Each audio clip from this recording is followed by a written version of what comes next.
함께 묵도하심으로 월요일 새벽 예배를 하나님께 드리시겠습니다.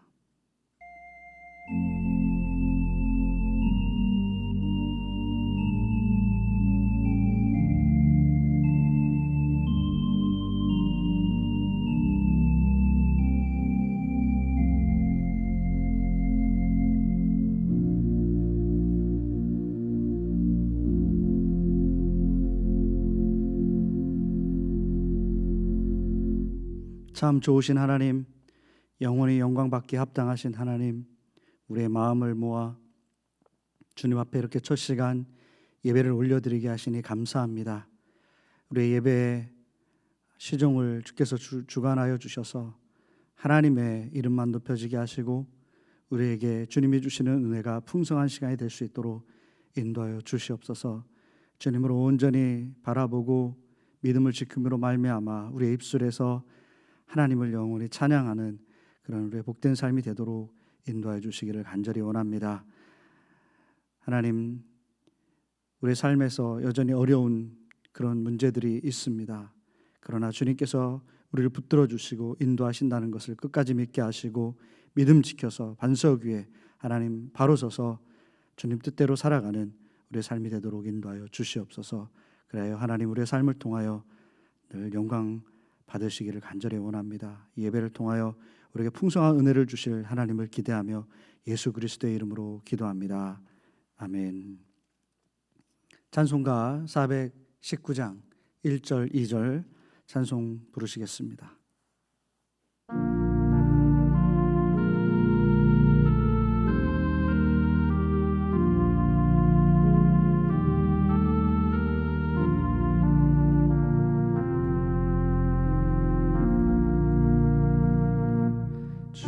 날개 밑 내가 편안히 쉬네.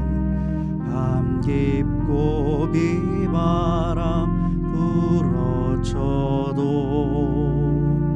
아버지께서 날 지켜주시니 거기서 편안히 쉬리로다. 날개 밑 평안하다. 그 사랑 끈을 자르려. 주 날개 밑 내 쉬는 영혼 영원히 거기서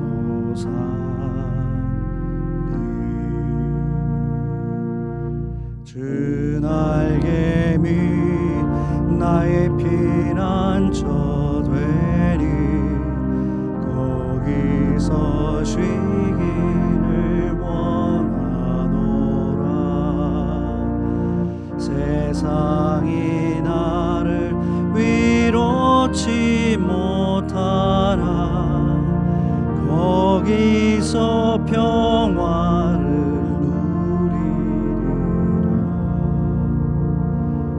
주 날개 밑 평안하다. 그 사랑 끈을 자르려. 주 날개 밑 내 쉬는 영혼 거기서 네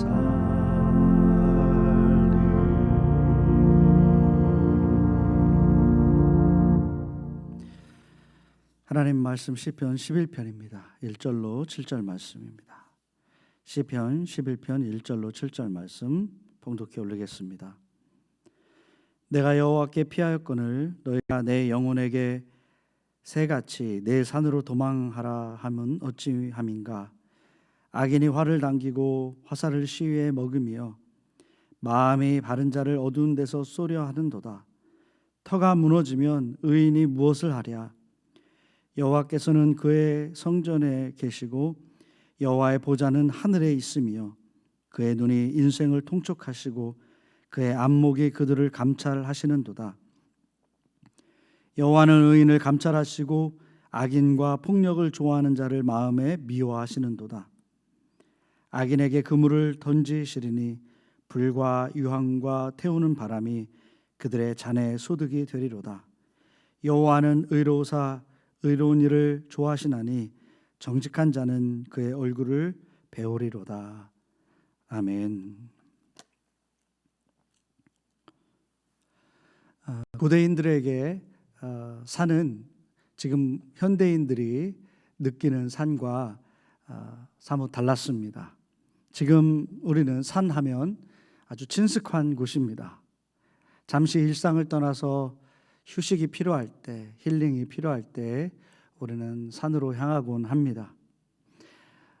세상에서 가장 높은 산 에베레스트 산도 사람들의 발길이 다 닿아 있습니다. 지금도 수많은 사람들이 그곳을 정복하기 위해서 줄을 서고 있습니다. 그러니까 현대인들에게 산은 친숙하고 가까운 곳입니다. 그런데 고대인들에게는 좀 달랐습니다. 그들에게 산은 경외의 대상이었습니다. 산은 신들이 임하는 곳입니다. 신들이 거하는 곳, 그래서 신비한 곳, 그리고 신령한 곳이라는 믿음이 그들에게 있었습니다. 고대인들이 에베레스트 산을 바라볼 때에 어떻게 여겼을지 우리는 짐작할 수 있죠. 절대로 인간의 발길을 허락하지 않는 곳, 금지된 땅으로 여겼을 것입니다.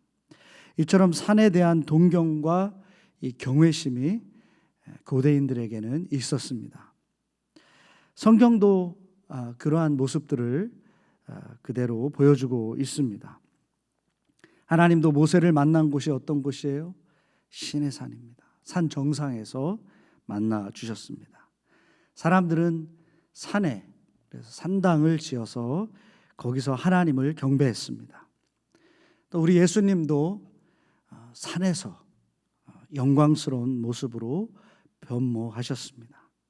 그런 의미에서 산은 그들의 믿음의 대상을 드러내는 그런 곳이었습니다. 그러니까 믿음을 드러내는 상징이었던 것입니다. 그 산에 자기의 신이 머물고 있다고 믿었기 때문입니다. 그런데 오늘 본문 말씀 시편 11편 1절에 다윗은 이렇게 말하고 있죠. 너희들이 나보고 너희들의 산에 도망하라 하는데 그것이 어찌미냐. 이 말씀에는 다윗에게 지금 의지하고 있는, 또 바라보고 있는 그 믿음의 대상을 바꿔보라라는 그런 말과 다른 바가 없는 것입니다. 다윗은 지금 아주 어려운 그런 상황에 직면해 있습니다. 2절 말씀에서 보는 바와 같이 당장이라도 그의 적들이 그를 공격하려고 하는 아주 다급한 그런 상황에 놓여 있는 것입니다. 다윗 자신은 하나님 앞에서 의롭게 살아가려고 하고 있는데 어두운 곳에서 활을 쏘려고 하는, 또 준비하고 있는 그 적들이 그의 주위에 도처에 도사리고 있다라는 것입니다. 그래서 사람들은 말합니다. 다른 산으로 도망하라. 다른 산으로 도망하라. 이 말을 누가 했는지는 잘 모르겠습니다. 악인들이, 다윗을 대적하고 있는 사람들이 다윗을 조롱하듯이 비웃듯이 하는 말인지 그런 거죠. 네가 지금 하나님을 섬기고 있다고 하지만 희망이 어디 있느냐? 다른 곳으로 도망해보라 라는 그런 조롱 어린 말인지, 아니면 다윗의 주위의 사람들이 그를 진심으로 걱정해서 조언하고 있는 그런 말인지는 모르겠지만, 한 가지 확실한 것은 그들이 보기에 다윗은 합리적인 방법을, 다른 방법을 찾아야만 살 수 있다라고 그렇게 보고 있는 것입니다. 믿음을 가지고 있는 다윗에게도 이 고난, 이 위기가 해결될 기미가 보이지 않는 것입니다.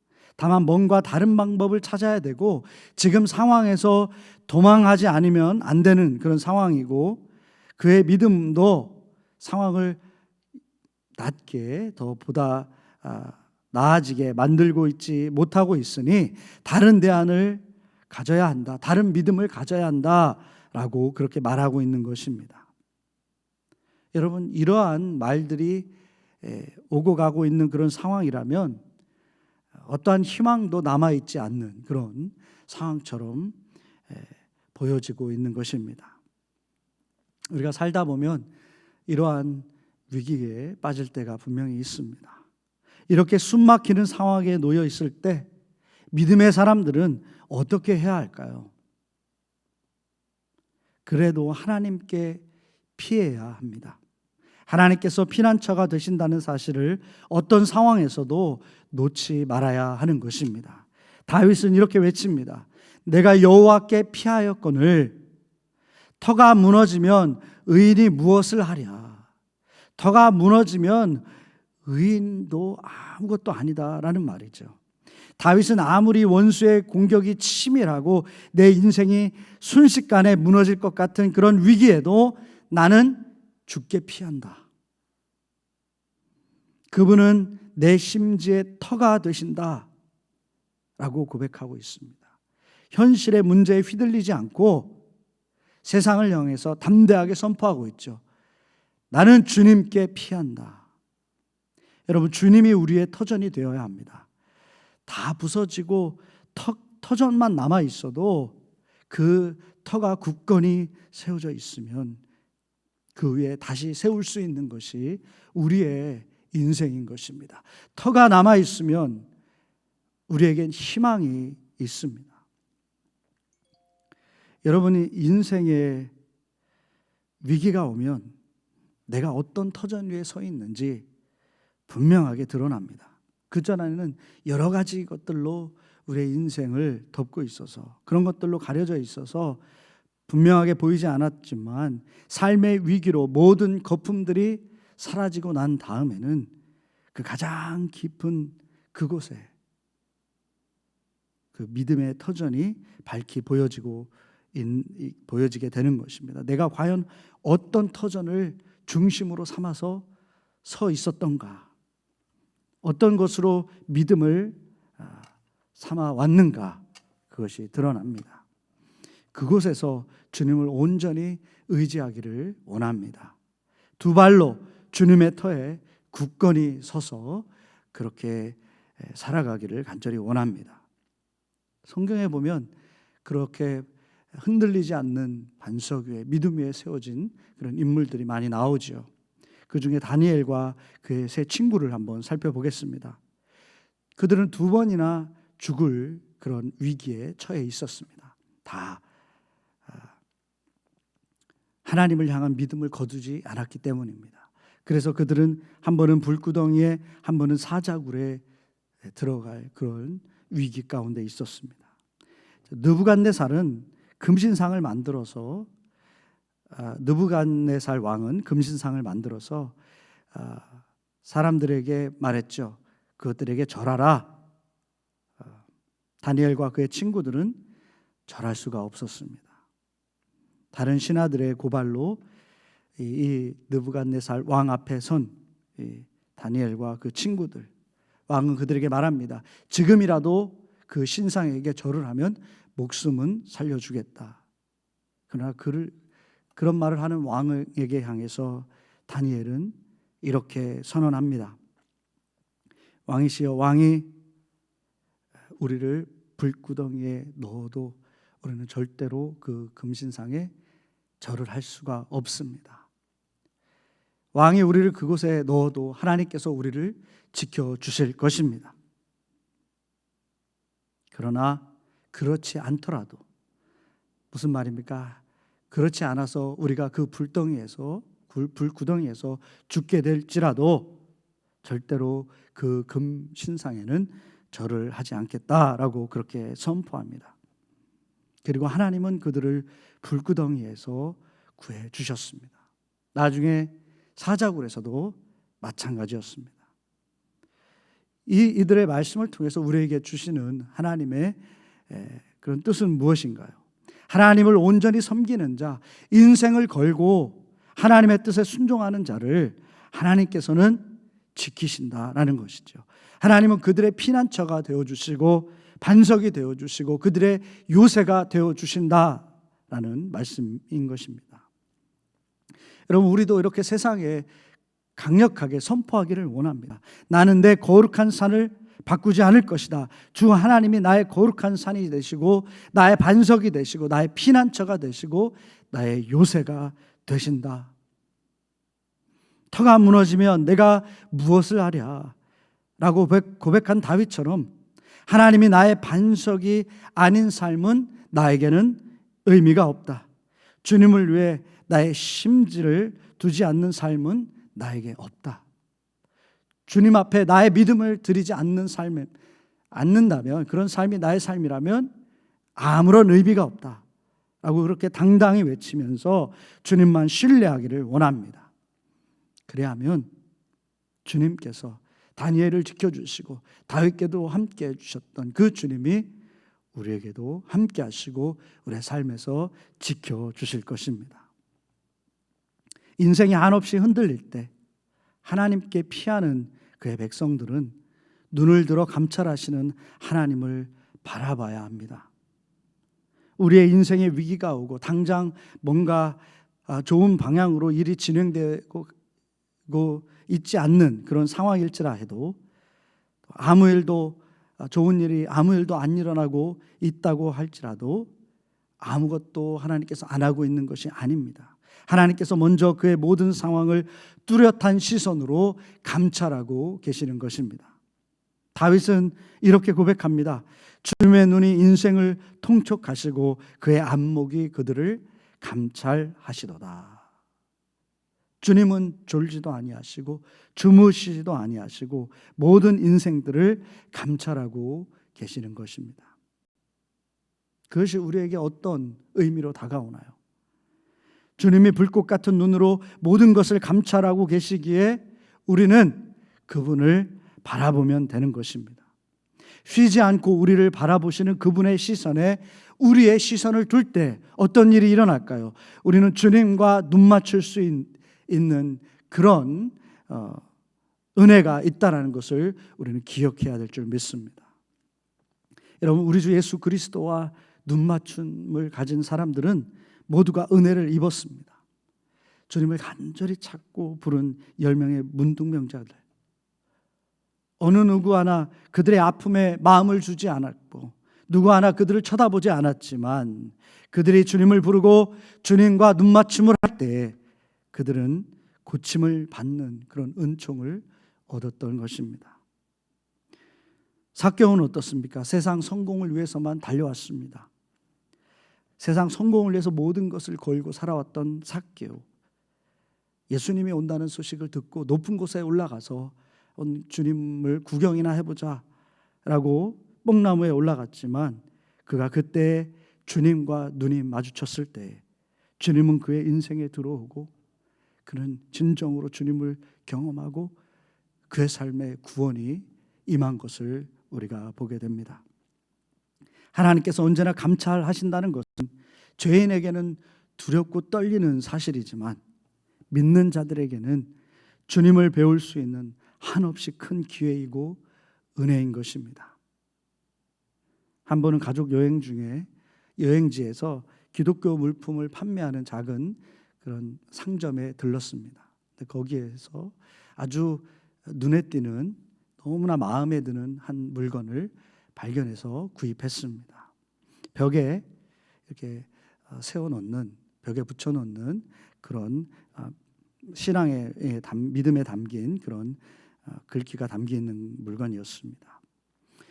지금도 집안에 잘 보관해 있고 또 제 카톡 사진에도 올려놓고 가끔 들여다보면서 묵상합니다. 거기에 이렇게 써 있습니다. When life knocks you on your knees, you are in the perfect position to pray. When life knocks you on your knees, you are in the perfect position to pray. 삶의 짐이 무거울 때 아무것도 하지 못할 만큼 힘들어 주저앉아 버렸을 때 그때가 바로 기도할 때인 것입니다. 그때 눈을 들어 주님을 바라볼 때 나를 쉬지 않고 바라보시는 그 주님과 눈맞춤의 은혜를 경험하게 될 것입니다. 그래서 다윗은 여호와는 의로우사 의로운 일을 좋아하시나니 정직한 자는 그의 얼굴을 배우리다 라며 이 시를 마무리하고 있습니다. 여러분, 인생에 아무리 크나큰 위기가 오고 힘이 들어도 우리가 바라보는 산은 바꿀 수가 없습니다. 거룩하신 하나님만 바라보길 원합니다. 그분을 피난처로 삼고 끝까지 의로운 삶을 살기를 원합니다. 주님만 바라보기를 원합니다. 그분은 우리를 지금도 바라보시고 또 지켜주시는 분이십니다. 오늘 우리 이렇게 함께 기도하면 좋겠습니다. 주님, 상황이 아무리 어렵게 다가와도 우리는 우리의 믿음을 포기하지 않겠습니다. 주님께 피하겠습니다. 우리를 감찰하시는 하나님을 바라보기를 원합니다.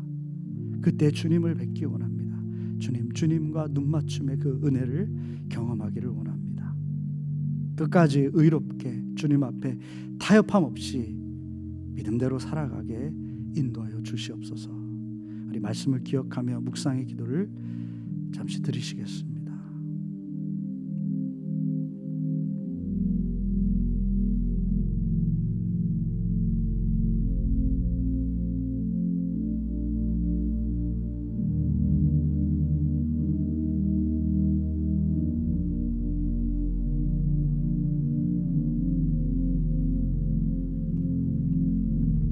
하나님, 우리의 인생의 위기 가운데 다른 사람들은 말하기를 소망이 없다, 희망이 없다, 다른 곳에서 대안을 찾아야 된다라고 말할 때에 우리는 주님께 피하겠습니다. 주님은 우리의 산성이고 우리의 반석이시고 우리의 피난처가 되심을 고백하며 주님 앞에 기대겠습니다. 하나님, 우리를 붙들어 주시고 과연 주께 의지하는 자를 하나님께서 지키신다라는 것을 우리의 인생을 통하여 하나님 드러내 주시옵소서.